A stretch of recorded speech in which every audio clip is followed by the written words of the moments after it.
από το μεσητικό μας γραφείο εκτίμηση έχουμε ένα μικρό τριάρι στα Σεπόλια και επί της οδού Βορείου Υπήρου. Ο χώρος εισόδου, ένα χώρος υποδοχής, ένα hall που μπορεί να κάνουμε ένα βεστιάριο, να αφήνουμε τις τσάντες μας, τα παλιά μας. Το κλασικό αυτής της εποχής, ένα δίχωρο σαλόνι, καθιστικό και καλή τραπεζαρία, το οποίο είχε κατασκευαστεί αρχικά για να είναι ένα ενώσιμο δωματίου διαμέρισμα με δίχωρο σαλόνι που χωρίζεται με σιώδη πόρτα. Πλέον όμως ξέρετε καλά ότι όσοι τα αγοράζουν αυτά, τα μετατρέπουν σε κανονικά διαμερίσματα 2 υπνοδωματίων, καθώς αυτός ο τοίχος μπορεί να χτιστεί και να έχουμε πρόσβαση στο δεύτερο υπνοδωμάτιο από τον διάδρομο.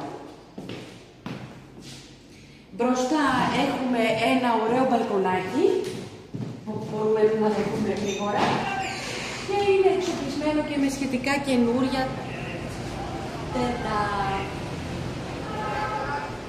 να συνεχίσουμε γρήγορα μέσα.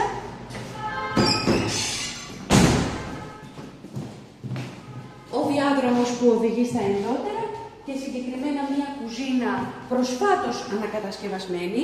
Δεν θεωρούμε ότι θέλει αλλαγή. Είναι σε άριστη κατάσταση τα ντουλάπια της, είναι σχετικά καινούρια.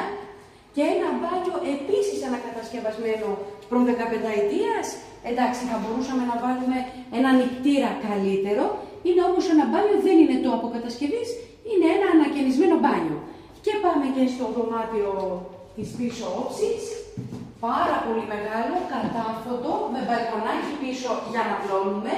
Διαμπερές το σπίτι. Αυτό λοιπόν το μικρό τριάρι. Αλεξάνδρα, αν θέλεις να γυρίσεις σε μένα και να μου κάνεις κάποιες ερωτήσεις. Αυτό το μικρό τριάρι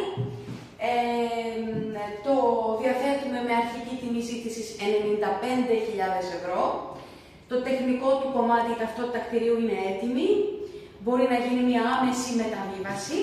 Θεωρώ με τη χρόνια εμπειρία μου ότι με περίπου 12.000 θα το έχουμε φέρει σε μια πολύ καλή κατάσταση ανακαίνησης. Και λέω 12.000 γιατί έχουμε μόνο τα αλουμίνια, ένα τρίψιμο στα πατώματα, ίσως ένα νηπτήρα στο μπάνιο και μία επισκευή στα ηλεκτρολογικά, συν μία πόρτα ασφαλείας. Είναι μια πάρα πολύ καλή επένδυση είτε για ενοίκιο, είτε για ιδιοκατοίκηση και βεβαίως και για φοιτητές, για γονείς που έχουν παιδιά στην επαρχία και επιθυμούν μία βάση για να μπορούν να σπουδάζουν τα παιδιά τους. Εδώ είμαστε για να σας το